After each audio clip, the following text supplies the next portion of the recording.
Dubai में मौजूद दुनिया के डीपेस्ट डाइविंग पूल की कंस्ट्रक्शन के दौरान जब जमीन में 45 मीटर का टनल खोद दिया गया तो एक अनोखे मसले ने इंजीनियरिंग टीम का रास्ता रोक दिया। मालूम पड़ा कि पोलैंड में डीप स्पॉट नामी एक डाइविंग पूल खुला है जिसकी गहराई भी 45 मीटर्स ही है। अब जाहिर है अगर दुबई को डीपेस्ट पूल का वर्ल्ड रिकॉर्ड चाहिए तो उन्हें इसकी गहराई को 45 मीटर से 60 मीटर्स तक करना होगा। पर यह काम जितना सुनने में आसान लग रहा है उतना ही करने में मुश्किल। एक्सपर्ट्स ने कैलकुलेट किया कि अगर पूल की गहराई को 60 मीटर्स तक गहरा किया गया तो ग्राउंड वाटर का प्रेशर इसे बड़ी आसानी से ऊपर धकेल सकता है। यह ठीक ऐसा ही है जैसे भरी हुई पानी की बोतल को पानी के तालाब में डाला जाए तो वो सरफेस पर ही रहेगी, क्योंकि बॉयंसी फोर्स की वजह से तालाब का पानी उस बोतल को नीचे से ऊपर की तरफ धक्का देगा। यानी पूरा पूल किसी भी वक्त जमीन से ऊपर उठ सकता है। कंस्ट्रक्शन के इस पॉइंट पे दुबई का डीपेस्ट पूल बनाने का सपना टूटता हुआ दिख रहा था, लेकिन फिर एक आइडिया ने सब कुछ बदल दिया। जेम टीवी की वीडियोस में एक बार फिर से खुशामदीद। नाजरीन, वर्ल्ड रिकॉर्ड्स बनाने की बात हो तो दिमाग में सबसे पहला नाम दुबई का आता है। 425 गिनीज वर्ल्ड रिकॉर्ड्स के साथ दुबई पूरे मिडल ईस्ट में अभी तक नंबर 1 पे है, और ऐसा महसूस होता है कि ये नंबर दुबई के रूलर किसी कीमत पर खोना नहीं चाहते। वर्ल्ड रिकॉर्ड्स की इस लाइब्रेरी में एक और एडिशन हुई दुबई के प्रिंस शेख हमदान बिन राशिद अल मखदूम की फरमाइश पर, जिसको आज दुनिया डीप डाइव दुबई के नाम से जानती है। दुबई डीप डाइव सिर्फ एक पूल नहीं बल्कि ये एक अजीबो गरीब दुनिया है। 197 फीट्स या 60 मीटर्स की गहराई के साथ ये दुनिया का सबसे डीपेस्ट पूल है, जिसमें करीब 1 करोड़ 40 लाख लीटर्स पानी मौजूद है। इतना ही जितना 6 ओलंपिक स्विमिंग पूल्स में होता है, या फिर जितना 90,000 लोग पूरे एक दिन में इस्तेमाल करते हैं। इस पूल में एक डूबे हुए शहर की थीम रखी गई है, जहां डाइवर्स को ऐसा एक्सपीरियंस मिलता है जिसका पहले सोचना भी मुश्किल था। पूल के पानी को साफ रखने के लिए नासा की मदद से एक ऐसा सिस्टम बनाया गया है जो हर 6 घंटे में पूरे 14 मिलियन लीटर्स को साफ कर देता है। चाहे बाहर का टेम्परेचर 50 डिग्री सेल्सियस हो या 20 डिग्रीज, पूल का पानी डाइवर्स के आराम के लिए हर वक्त 30 डिग्रीज पे ही मेंटेन रहता है। पर हम यहाँ डीप डाइव की खूबियों से ज्यादा इसकी कंस्ट्रक्शन टेक्निक्स में इंटरेस्टेड हैं, क्योंकि इंजीनियरिंग कम्युनिटी का मानना है कि दुबई का ये डीपेस्ट पूल किसी इंजीनियरिंग के करिश्मे से कम नहीं है। डीप डाइव दुबई की कंस्ट्रक्शन के दौरान इंजीनियर्स को किन किन मुश्किलात का सामना करना पड़ा, बिना टाइम जाया किए इन पर एक नजर डालते हैं। सबसे पहला चैलेंज था प्लानिंग और डिजाइन का। क्राउन प्रिंस शेख हमदान चाहते थे कि कोई ऐसा डिजाइन हो जो दुबई की कल्चरल वैल्यूज की एक झलक दिखा सके। ऑयल और टूरिज्म से पहले दुबई में पर्ल डाइविंग का बड़ा काम था। प्रोफेशनल डाइवर्स बिना स्कूबा गियर्स के खुले समंदर में कूदते थे और सी शेल्स को ढूंढकर उसमें से मोती निकालकर बेचा करते थे। दुबई की इकोनॉमी का बड़ा हिस्सा पहले पर्ल डाइविंग पे ही डिपेंडेंट था। इसी आइडिया को नजर में रखते हुए डीप डाइव को सी शेल की शक्ल दी गई। एक ऐसा शेल जो दूर से देखने पर समंदर किनारे एक खुले हुए शेल की तरह लगे। पर यह तो रहा इसका आउटर फसाद।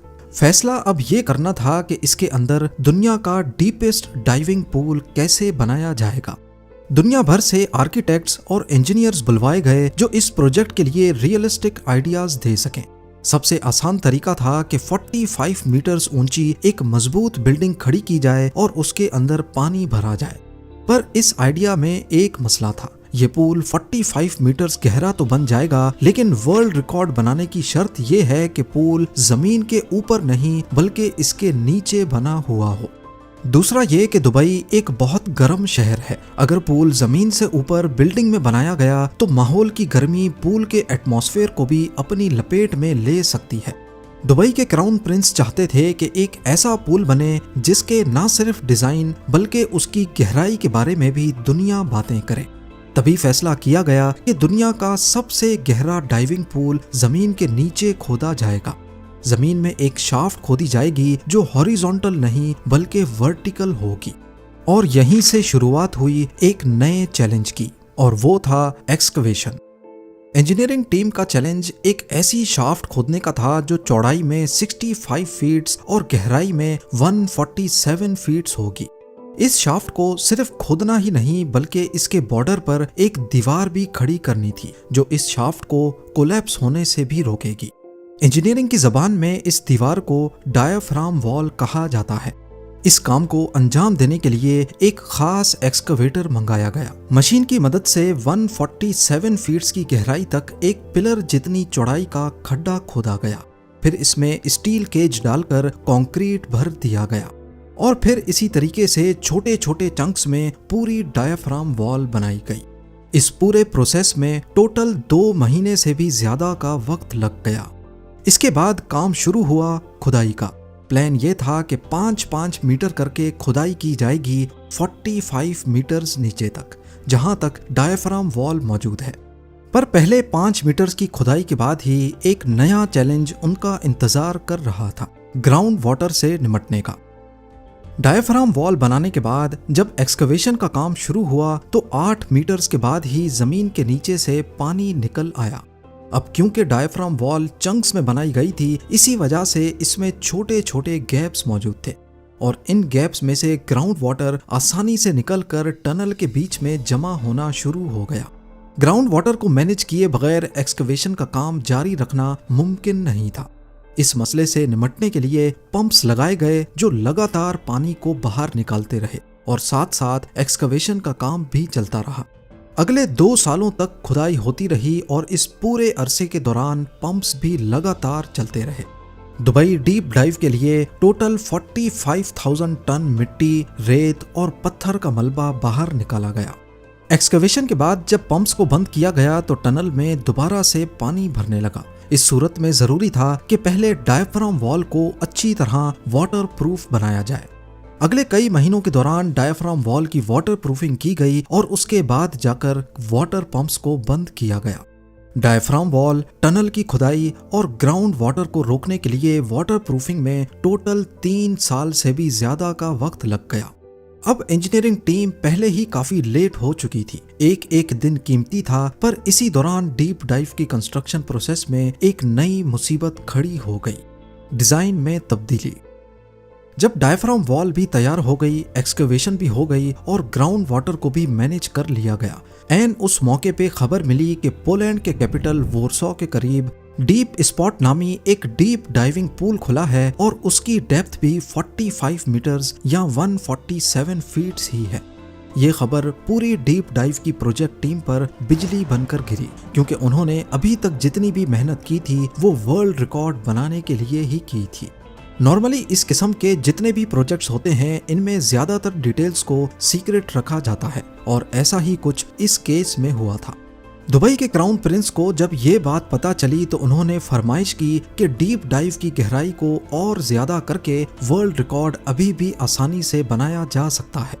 लेकिन यहाँ पर एक मसला था, क्योंकि जमीन से 8 मीटर्स नीचे ही ग्राउंड वाटर था जो ऑल द वे 45 मीटर्स तक जा रहा था। यानी ये ग्राउंड वाटर नीचे से पूरे पूल को पुश करेगा। इस फोर्स को बॉयंसी फोर्स भी कहते हैं। इंजीनियर्स ने इस फोर्स को पूल के अंदर भरे जाने वाले पानी से कैंसिल करने की कैलकुलेशन पहले से कर रखी थी और ये कैलकुलेशन पूल की 45 मीटर्स की गहराई को नजर में रखते हुए की गई थी। पर अगर पूल की गहराई मजीद 15 मीटर्स बढ़ाई गई तो जाहिर है बॉयंसी फोर्स भी और ज्यादा बढ़ जाएगी और ये ऐन मुमकिन है कि पूल पूरी डायाफ्राम वॉल के साथ जमीन से बाहर निकल आए। इस मसले की वजह से पूरा कंस्ट्रक्शन का काम हॉल्ट हो गया था। इस मसले का जल्द अज जल्द कोई ना कोई सॉल्यूशन निकालना बहुत जरूरी था।